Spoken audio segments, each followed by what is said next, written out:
Ooh, morning Trainiacs. After 4 months away from the big pool, we're back. And I don't know what they renovated. So, NTK, No Triathlon Kim. If you're new here, and there's a lot of new people here, that is my wife who does not do triathlons, and her name is Kim, hence No Triathlon Kim. We got back from Kona yesterday, and the most asked question that we've got over the past 48 hours is, what happened to Lionel? Of course. Poor guy. Well, we're gonna talk about that today. I've got some ideas.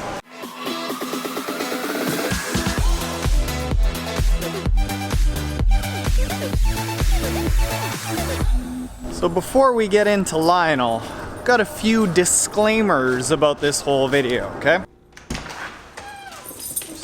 Okay, so first off, I wanted, guys. I wanted to wait until Lionel Sanders posted his video talking about the race, because he's a better person to listen to any of this from. I'm just doing this, A, because it helps a little bit for people to hear things maybe just said in a different way, so it helps you all to understand. And B, it's to put into a little bit of context, a little bit of my experience, what Lionel is talking about. Now, all of that said, go look at Lionel's video, hear it directly from the horse's mouth. And Lionel, if you're watching this, I love you, buddy. I think you're on the right track, and it's not as bad as you might think. All right, come on up, dudes. I missed you, so that means the Trainiacs missed you. Come on. There. That's SP2 Life. The Spirulina company sent out this lovely hat while I was gone. But let's let you see my beautiful face. So for a little bit of context, I want to tell a story about back when I was a curler. That right there, that is curling Taren. Now there's one year that my team and I were going into provincials as the hands down favorite to win, and not just win provincials. We were the favorites to win the entire worlds. We were one of the best junior teams in the world at the time, and coming into that event, we had gone something like 63-2. We had won every single event besides one that we had gone into, and we were juniors actually playing in men's events. We were going and winning men's tournaments throughout the year. When we got to that, we went 4-3, didn't even make the playoffs. It's crushing, it's terrible. You go from basically doing everything that you think you need to do, being as prepared as you can, as confident as you can, but you get there and just on the day you don't perform, and that's sports. And still, that's crushing to me. I'm sure it's going to be crushing to Lionel for the rest of his life. But there's one thing that we took away from that. After that event, we were so shaken that we let it cool down for about 3-4 weeks, and then we said, you know what, guys, why don't we just go into a tournament, see what happens? Well, again, we went undefeated in that tournament. Bye, Pete. We went undefeated in the next tournament. So it's not like we weren't good players, because we still went and were able to win other tournaments. It's just that sometimes when there is that much pressure on the line, it's hard to perform. That's why I don't think that Lionel needs to dismantle absolutely everything and rebuild. Frankly, that dismantling everything, which he did after Mont Tremblant, Half Ironman Oceanside, is what got him into this. So let's talk about that point for point. So first off, was he overtrained? Was he undertrained? Well, in the video that he did on his channel just a few days before Kona, he said, now I'm overtrained, probably gonna go down to ranked 30th in Kona. No, you see, last year I didn't overtrain, that's why I had a good performance. This year, though, I'm massively overtrained, and so, do the old second place syndrome thing and finish 30th, 40th place probably. We can't really know for certain if he was over or undertrained, but there are a few things that we can take from what we do know. Number one, last year, Lionel really trusted in the process, went through his blocks consistently, and as soon as he felt a little bit of overtraining, a little bit of fatigue, he backed off. And then he said when he got to Kona, he was so fresh that he did a fair bit of work coming into that in the last 2 weeks.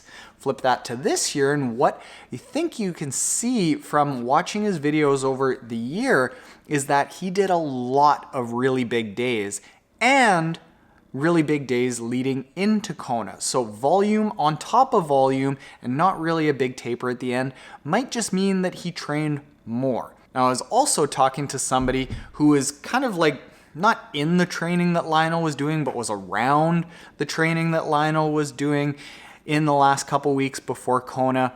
And I think there was a day that he did a really big long run, a 35K long run.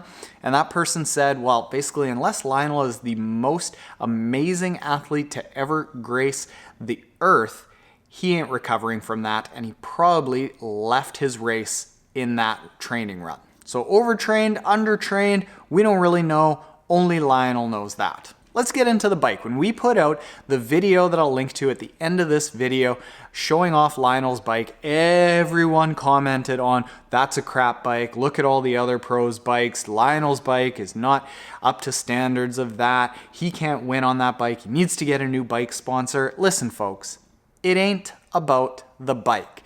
You talk to bike people in the triathlon industry and they say, besides a little bit of changes here and there, most bikes really aren't that far beyond where they were in the early 90s. Save Ventum for that because it's just a completely new bike design and it's actually been shown to be 17 minutes faster over the course of a full Ironman, including the bike and run. So I like my Ventum. But it might be about the bike company. You look at bike companies like Specialized, like Canyon, they invest upwards of $500 an hour for each of their top level athletes to go into a wind tunnel with a bike fitter to start optimizing every little aspect of that rider's fit. For example, what Jan Frodeno ended up finding out when he went and changed to Canyon is that he was actually more aerodynamic when he brought himself up in position. And that's not something that you're going to know unless you're bringing around a team of experts and you're analyzing things in real time. So is the Louis Garneau bike actually that much worse than the Canyon, than the Trek Speed Concept, than the Ventum, than the new Specialized? Probably not, but all of the pieces together, the helmet, the skin suit, Lionel's position, it all plays in together. Unless you invest a ton of money into figuring out how it all works together, you don't know for certain if you're getting the optimal position, the optimal equipment, the optimal aerodynamics, the optimal balance of power versus comfort versus speed. So, Louis Garneau, good bike, maybe not the absolute best bike company for somebody looking to win Kona. Okay, let's talk about nutrition. Getting all your nutrition from liquid Gatorade Endurance. Are you going to have enough electrolytes to perform well? Yes. Are you going to have enough calories for Lionel to perform well? Yes, he's done the math on this. One thing to note is that on average, it's been shown that when you take your electrolyte and your fluid and your calories all from one source, you don't end up absorbing all of them nearly as well as if you take your fluids from one source with the electrolytes, like say with SOS, and your calories from another source, because neither one is able to, in isolation, do what they're supposed to do. So that's something to consider, but that's a really big asterisk that some people do very well on liquid nutrition. Lionel has been doing that for a few years, so it might work really well for him. On average, with all of you, I recommend liquid and fluids from your fluids with your electrolytes in there, calories from your calories. Mixing the two might not work. But let's get into veganism. This is something that is, I'm sure the comments are just gonna go crazy on me and tell me that I'm completely wrong, but I'm going to report on what the current science says. Is it possible to live healthily as a vegan? Yes. Is it possible to perform at a world-class level as a vegan? Yes. Is it harder than most people think? Yes. Is it harder to perform as a world-class athlete as a vegan? Yes. The reason for that is that it opens the door to errors. There are just certain nutrients, vitamin B12 for example, that you can't get from plant sources. And if you do get them from plant sources, they aren't as bioavailable. And all the vegans are gonna be like, oh, that bioavailable stuff, Taren, it's just bro science. It's what supplement companies tell you to not make you vegan. No, it's actually been shown that the healthiest diets are somewhere around, hi Grace, 90 to 95% whole food, plant-based, and the remainder come from very healthy meat sources. However, it's also dependent on being genetically predisposed to being able to do that. Take, for example, keto. The #1 keto doctor in the world says, well, only about 20 to 25% of the people respond well off of keto.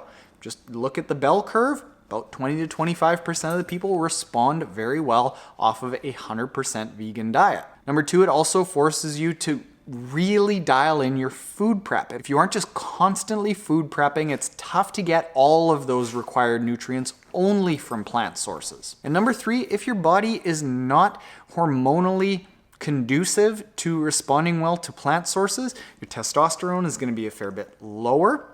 And as endurance athletes, we're constantly battling low testosterone, so opens the door for that issue and not being able to recover from hard workouts. So is it healthy to be nothing but vegan? Maybe. I'll acknowledge it's possible, but it's harder. That, however, leads into the harder thing, the ethical dilemma that Lionel mentioned in his video that I completely agree with. I did not start eating plant-based foods for health reasons. I started eating it for the ethical reasons because I love these guys. I love cows. I love chickens. I love pigs. They're all awesome, and I don't want them to suffer. So now here, Lionel, I'm actually going to pose this scenario to you because I found that it's helpful for me to get over that ethical dilemma. Let's say you are able to kill all of your meat. You go hunting once a year, you kill 1 deer. To get your beef, you can go directly to a very small farmer that you have able to see the cows who have lived a good life, and you can pick which cow you are going to get your beef from throughout the rest of the year. You know that they haven't suffered. And then with your eggs, you can actually go to a backyard farmer who has backyard chickens that are all walking around, and they just have to get rid of their eggs so you know that the chickens aren't suffering. With the fish, you can also get your fish from buddies who are fishermen, and there's fish all over the place, and they aren't farm fish. So in that case, very few animals are being killed and very few animals are suffering.